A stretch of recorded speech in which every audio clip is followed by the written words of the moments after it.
नमस्कार, हम हैं राकेश कुमार और रुआ संबंध देख रहा बानी फाइनल पोस्ट न्यूज़ बिहार। भोजपुरिया बुलेटिन में रुआ सभे के स्वागत बा। देखिए, पूरा भारत देश जब से कोरोना का मकड़जाल में फंस गया बा। लगभग 10 राज्य के स्थिति तो बहुत बुरा बा। अब जैसे महाराष्ट्र, दिल्ली, गुजरात, ये सब के स्थिति बहुत दयनीय बा। बिहार कोनो पीछा नहीं के, बिहारों के स्थिति अब वही लाइन पर चलावल बा। देखिए, एकरे चलते जब से आज 10 बजे रात से दिल्ली के जे बाड़ा मुख्यमंत्री केजरीवाल, अरविंद केजरीवाल, वो जब से 6 दिन के, एक सप्ताह के 26 तारीख तक, आज से 26 तारीख तक कर्फ्यू घोषित कर दिलें दिल्ली में, जहाँ एकदम जब से भेल कि सख्ती से एकर पालन करे के बा। ओकर कारण ही बा कि बड़ा तेजी में जब से वहाँ संक्रमण फैलत रहा।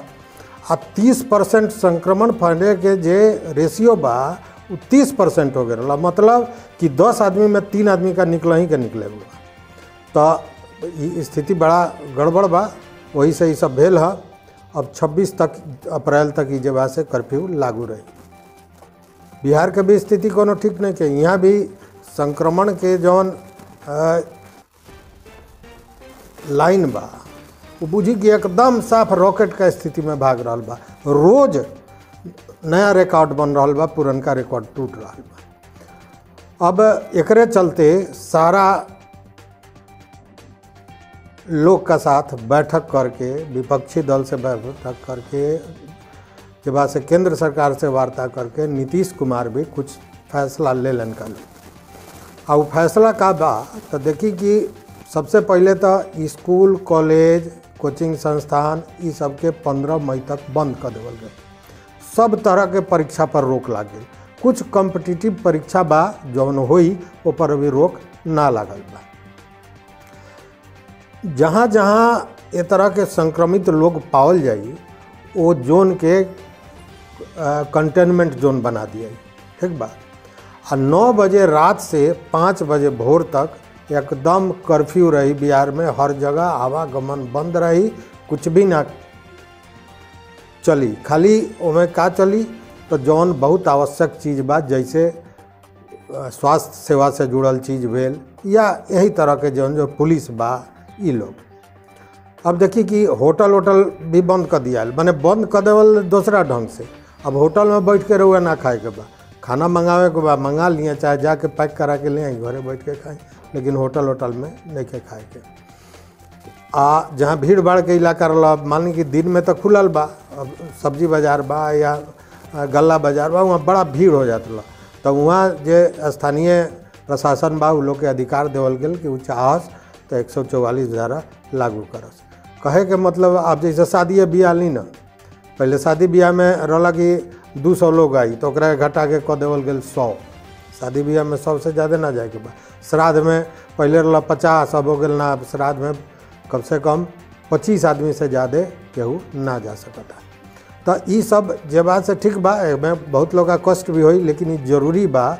जौन स्थिति में विनाश के जे चलल बा गाड़ी आंधी, एकरा के रोकेला, ये सब चीज़ जरूरी बा। हालांकि एकरो के कम बतावल जा रहा बा। राजद के लोग, कांग्रेस के लोग ये पर बहुत तंज कसलक है। वो लोग के कहल बा कि नाइट कर्फ्यू से कोरोना रुके वाला नहीं थे। एमे आरो सख्त जब से फैसला लेवे के चाहत रहा, मतलब कि लॉकडाउन होए के चाहत रहा। स्थिति धीरे धीरे लॉकडाउन का तरफ जा भी रहा बा। अब देखिए जे जदयू के विधायक रहे हैं, पूर्व मंत्री तारापुर के मेवालाल चौधरी, उनकर मौत हो गई, उमर गए। राजद के 5 विधायक लोग बा, वो लोग संक्रमित हो गए। ये साधारण बात नहीं कि अब देखिए जे पूरा देश के बात ली, आज मैंने 24 घंटा में जौन आंकड़ा आयल बा वो आयल बा कि 2,73,810 आदमी संक्रमित भेल बा। 2,73,810 आदमी। अब देखिए जे कहाँ से कहाँ चल गया। से 5 दिन पहले 1.5 लाख 1 लाख पर रहा, कहाँ चल गए तो 2,73,000 में, ठीक बा। अब तक 1,50,61,919 आदमी संक्रमित हो चुकल बा। 24 घंटा में मौत भेल बा 1,619 आदमी के। आई मौत के संख्या जब बा यो पहुँच गल बा 1,78,779 आदमी के। तो ये कितना बड़ा चीज़ बा ये समझला के गरज बा।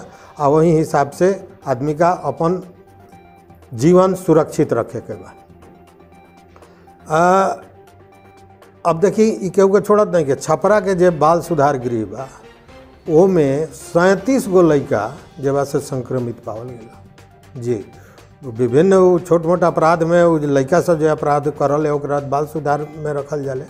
अभी वहाँ छपरा बाल सुधार गृह में 86 गो लड़का रहा, जोना में से 37 गो लड़का संक्रमित पावल गया। हालांकि ई एगो बढ़िया बात ई बा वहाँ कि उ लड़का लोग में कोनो तरह के अभी वो तरह के चीज़ दिखाई ना दे रहा बा जौन घबराहट के मामला होए, लेकिन सभे संक्रमित बा। उ लोग के जब से आइसोलेशन सेंटर जब बनल बा सदर अस्पताल में छपरा का वही में रखल गया बा। अच्छा, एकरे के लेके ई जे कालो डीएम पूरा राज्य भर का जिला पदाधिकारी लोग के बैठक भेल मुख्यमंत्री का साथे, ओमें बहुत जिला पदाधिकारी लोग जे लोग धरती पर देख रहा बा, फील्ड में देख रहा बा, काम कर रहा बा पर उ लोग सरकार के राय दिलक कि पंचायत चुनाव जो होए वाला बा ओकरा के तुरंत स्थगित करे के चाही, ओकरा के टाल देवे के चाही, चूँकि ओकरा बाद जौन स्थिति हुई वो काबू का बाहर हो। या हालांकि सरकार के ही कहल बा कि अभी ए पर विचार नहीं के भेल, आयोग ए पर जैसा निर्णय ली ओकरा बाद सरकार अपन बात कही। वही में देखी हमने यहाँ पहले रहे नु एगो रहे जे गाय जे बा उ सब चीज़ के इलाज है। हाँ, तो गुजरात के जे एगो गौशाला बा वहाँ के कुछ डॉक्टर कहीं या ओकर विशेषज्ञ कहीं ई लोग पंचगव्य से कोरोना के दवाई निकाले के दावा करता।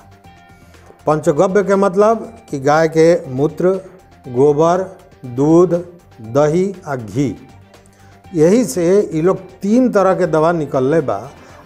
ICMR में बजाबते एकर परीक्षण करेला कि परीक्षण करके ओकरा के ओके कल जाओ तो ये लोग वो दवा के आरो निर्माण करी ये लोग दे लेगा। हालांकि वो मामला में जब से ट्रायल के भी बात आ गया, ICMR ओकरा के स्वीकार भी कर ले बा। आ ओकर गुजरात के ही जे सिविल हॉस्पिटल बा ओमें 2 दिन का बाद से ओकर ट्रायल शुरू होए वाला बा। अगर ट्रायल में सही पावल जाता, हालांकि दावा बा आयुष विभाग के पूर्व अध्यक्ष रहा सुबह दावा करत रहे कि पंचगव्य में इतना ताकत बा कि कैसनो तरह के बीमारी वो ठीक कर सकता। ओकर सही जगह से प्रयोग होए के चाहिए, सही अनुपात होए के चाहिए। तो अब देखी ये बड़ा एक अच्छा बात सामने आयल बा, अगर होता तो ऐसे खुशी के बात का हो सकता। अब देखी कि सीतामढ़ी में एगो बड़ा रेल हादसा होते होते बाचल है। मुंबई से रक्सौल जात रहा कर्मभूमि एक्सप्रेस, जैसे बैरगिनिया स्टेशन से आगे बढ़ल कि ओकरा पूर्व में एगो रेल गुमटी बा, वही गुमटी पर एगो ट्रैक्टर के ट्रॉली से जाके रेल टकरा गया। हालांकि संजोग बढ़िया रहे कि उमें केहू हताहत नहीं खे, कोनो तरह के क्षति नहीं खे, लेकिन ये बड़ा घटना होत बाचल। हालांकि तुरंत पर रेल अधिकारी लोग पहुँचल है, कुछ देर के बाद रेल वाला के ओकरा के बढ़ा भी देवल गया। अब देखी कि हरसिद्धि के एगो जगह पकड़ गाँव बा, वहाँ महादलित बस्ती में आग लग गई, जौन के चलते 6 गो मवेशी, 5 गो मवेशी या 6 गो घर जर के स्वाहा हो गए।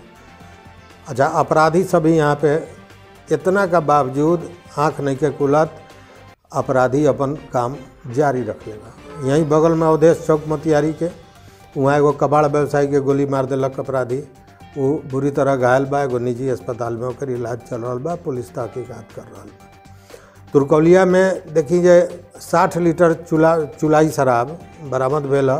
उ सपही पंचायत के मझरिया गांव बा, वहीं एगो नंद कुमार सिंह बाण उनका मक्का का खेत से आ उ रला जैसन पुलिस के कहल बा कि उ रघुनाथपुर के वो कोनो विकास सहनी कारोबारी बा, ओकरे रला।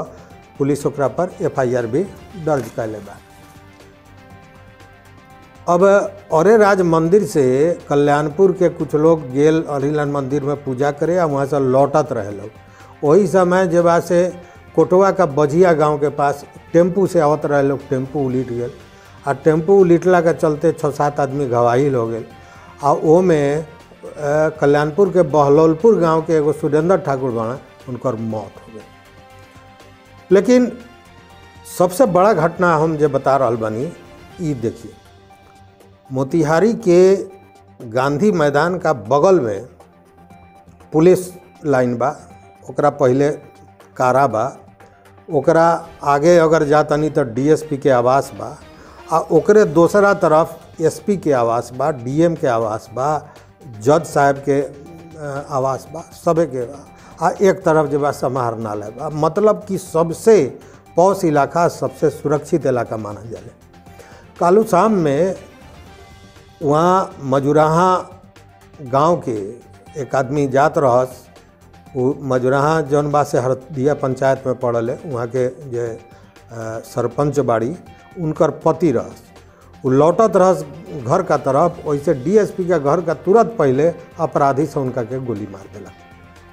गोली मारलक। खैर डीएसपी के आवास पर जे लोग होमगार्डी लोग रहे, लोग गोली के आवाज़ सुनलक, तुरंत दौड़लक, उला के लेके हॉस्पिटल गेल। लेकिन हॉस्पिटल जात जात डॉक्टर उनका के मृत घोषित कर दिलक। अब देखी कि ई मामला तुल पकड़ लेलक। वो चंद्रप्रकाश पटेल उनका नाम है मृतक के। तुल ऐसे पकड़ लेलक कि आज पोस्टमार्टम के बाद जब 100 के दाह संस्कार ला ले जाए के बात रहा, तो सारा मजुराहा गांव के लोग आक्रोशित होके कचहरी चौक पर, जो मेन चौक बा, वहाँ लाश रख के लोग पूरा प्रदर्शन वर्शन कैलक। लोग ओमे जे सरपंच बाड़ी, जो माने मृतक के जे पत्नी बाड़ी, वो 2 आदमी के नाम भी बताओ तारी कि ई 2 लोग के हाथ हो सकता, क्योंकि ई 2 लोग कालू उनका यहाँ जाके ई कहला कि रोड एक्सीडेंट हो गल बा उनकर, से चली हॉस्पिटल। यही बात पर अब पुलिस तहकीकात कर रहा बा। हालांकि जे मृतक रहा है चंद्रप्रकाश पटेल, ई जमीन के खरीद बिक्री के काम में भी संलग्न रहा है। वही में देखी मुफस्सिल थाना में एगो दरोगा पोस्टेड रहा है, उनका नाम रहा त्रिलोकी नाथ राय। त्रिलोकी नाथ राय के कालू 100 मुफस्सिल थाना में ही जौन सरकारी भवन बा, जौन उनकर आवास रहा, में संदिग्ध अवस्था में पावल गई। खैर आज उनका 100 के जगह से पुलिस लाइन में ले आवल गया पोस्टमार्टम का बाद, और बाद में उनकर जगह से बिगुल का साथे पूरा पुलिस जो सम्मान देवल जाले देवल गया है। एसपी जे बाणा नवीन चंद्र झा वो खुद रहे हैं। एसपी साहब कहले हैं कि इनका 100 के अब इनका घरे पहुँचावल जा रहा बा। तो ये एगो नया मामला आयल। पुलिस देख रहा बा कि उनमें मामला का रहे, वो कैसे उनकर देहांत भेल। वहीं नौबतपुर जे बा पटना के, वहाँ एगो गांव बा फतेहपुर, वहाँ एगो ऑर्केस्ट्रा चलत रहा। ऑर्केस्ट्रा के मालिक रहे हैं विपिन बिहारी गिरी। तो गिरी जी का कमाल कैले हैं कि छत्तीसगढ़ के 2-3 गो लड़की के रखले रहे हैं वहाँ नचवावे वाला। अब ओकरा से ही चाहत रहे हैं कि ओकनी का देह व्यापार करो, तो ओकनी का विरोध कैल। ऊपर शनिचर के ही जे बा से दारू वारू पी के दुनू का साथे जबरदस्ती कैलन। ओकरा बाद खैर ओकनी का पुलिस का लंगे आयल, पुलिस के सब बात बतेलक। पुलिस उनका के धैले बा, आय पर तहकीकात चल रहा बा। लेकिन चलत चलत एगो बात कहे के चाहतनी, रुए याद हो रुआ लोगन जात रह लोकम, तो जब NH रहे, NH पर या बड़का सड़क पर ट्रक सबका पीछा लिखा रहे कीप डिस्टेंस, दूरी बनाए रखे। और बहुत जगह छपरा सिवान मोतिहारी सब का जो लोकल ट्रक से रहे पर लिखा रहे लटकलत सटलत गेला बेटा। तो एकदम वही स्थिति आज के दिन में कोरोना के बाद एकदम आदमी जब से वही स्थिति में आ गल बा। कीप डिस्टेंस, एकदम दूरी बनैले रखे के बा, और दूसरा से सटला के गरज नहीं के। आ मास्क निश्चित रूप से लगावे के बा। हमनी का सभे के स्वास्थ्य के, सभे के सुरक्षा के कामना करतनी।